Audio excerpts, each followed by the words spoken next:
What's your favorite video game? Maybe you love racing around the city and crashing into other cars. Maybe you're into survival games. Or perhaps you love gunfights. But would you bring that fictional world into real life? When two teens decided to reenact scenes from their favorite video game, Grand Theft Auto, they paid dearly for their actions. Let's dive in. On June 1st, 2021, the Volusia County Sheriff Office received a report of a couple of teens who run away from their foster home. Travis O'Brien and Nicole Jackson had escaped from the Florida United Methodists Children's Home after hitting a staff member with a stick. The officers learned that Travis suffered from severe diabetes and needed insulin every 4 hours. So, two deputies went out to search for the teens, but every time they would locate them, they would run away and hide from the officers. This went on for a while, and at around 7 p.m., the deputies came across a passerby who told them that he'd heard someone breaking into a nearby home. The homeowner and his 3 daughters were out at one time, and the deputies saw that the windows had been shattered. They contacted the owner, who told them that no one was supposed to be at the house and that there were some guns and ammunition inside. Sensing that the situation might turn out to be more dangerous than they thought, the deputies called in for backup before surrounding the house. Then, suddenly without warning, the intruders opened fire on the deputies, forcing them to retreat and duck for cover. A dramatic body camera video from one of the officers showed him standing behind a tree as a rattle of gunfire rang out from the house. Then the officers realized they were dealing with the teenagers they'd been searching for. And that's when things got super intense. You could hear in the footage as the officer in charge asked the others to hold fire and stay put, while the teenagers continued to fire at them. 10-4, they're shooting at me. Hold it.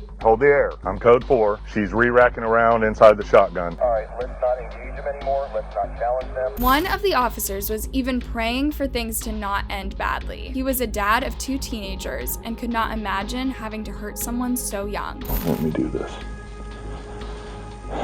Don't do this. The deputies tried to persuade the teenagers to surrender. One deputy even risked his life when he went to toss his cell phone inside the house so they could talk with the pair. But it was all for nothing. Nicole and Travis continued to barrage the officers with gunfire, despite warnings that if they continued, the officers would fire back. The conversation was they were going to kill my sergeant.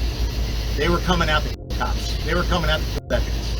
That's the conversation. It looked like a scene from a Hollywood movie. The sheriff said the teens were opening fire from different parts of the house, including the pool deck, the bedroom window, and the garage. He said they were evil young versions of Bonnie and Clyde. Do you remember Bonnie and Clyde? The criminal couple back in the 1930s that took the lives of 9 cops? Anyway, these Bonnie and Clyde wannabes went on for a whole 35 minutes. They were super confident with whatever they were doing, and it seemed like the more the officers tried to control the situation, the bolder they got. At one point, Nicole came out of the garage and pointed her gun straight at one deputy. They called on her to drop her weapon, but she ignored them and went back inside. Then she ran back out again and repeated the same thing, but this time, round officers opened fire and hit her several times. Travis saw the whole thing and was terrified. He came out 30 seconds later and surrendered. Video footage taken by a helicopter showed Nicole lying on the ground after getting hit as Travis came out with his hands raised. Nicole was rushed to the hospital with severe injuries while Travis was arrested and taken in for questioning. Luckily, none of the officers have been injured. Travis later told investigators that when they saw deputies outside the house, Nicole was like, "I'm gonna roll this down like GTA." Grand Theft Auto, or GTA, is a popular yet controversial video game that makes crime look fun. There are actually several real-life crimes that were inspired by this game.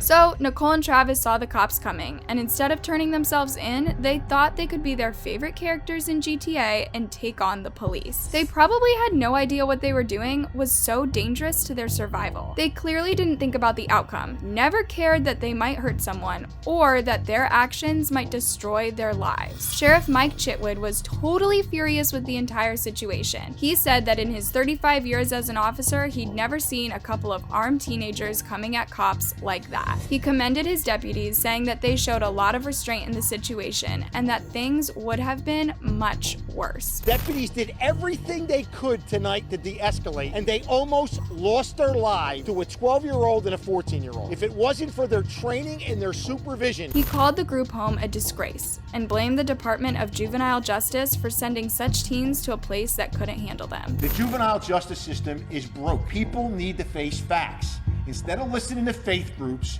who want to mollycoddle these kids and pet Johnny on his head and hug Jane and tell her everything is going to be okay, we have an awful lot of violent criminals that are teenagers. Travis has been in foster care since 2016 and had never been involved in any serious crime, though he'd threatened a few people in school. One time, he threatened to throw a brick at a school administrator. On another occasion, he told a classmate that he would take his life and spread his all over the bleachers. He was suspended for 3 days. Nicole, on the other hand, was always getting in trouble. She had been in and out of juvie multiple times for different crimes. She was not going around stealing puppies from neighbors, she was setting bushfires around town. She started a YouTube channel in 2020 where she talked about her life and destructive behavior. In one video, she said that her trouble started when she was just 7 years old and was sent to her first group home. She has been in several foster homes since then, but has never stayed anywhere for long. I ran away from all the group homes. I got so many fights. It was bad. She also spoke positively about the group homes she was at, saying that they were trying to make her better. And these are like my family. And as you guys do know,